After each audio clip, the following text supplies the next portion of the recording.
আসসালামু আলাইকুম। আজকে সহিহ বুখারীর প্রথম খণ্ডের ৮১ নম্বর হাদিসটি আপনাদের পড়ে শোনাবো।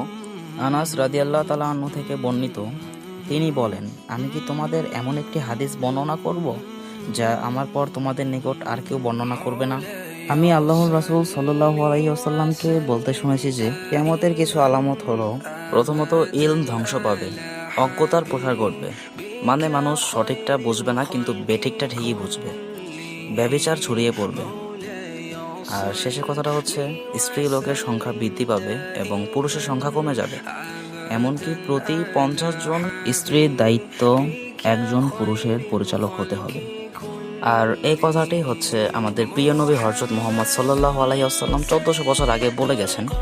আর তার প্রত্যেকটি কথা হচ্ছে ভবিষ্যতে মিলেছে, অবশ্যই এই কথাটা ভবিষ্যতেও মিলে যাবে।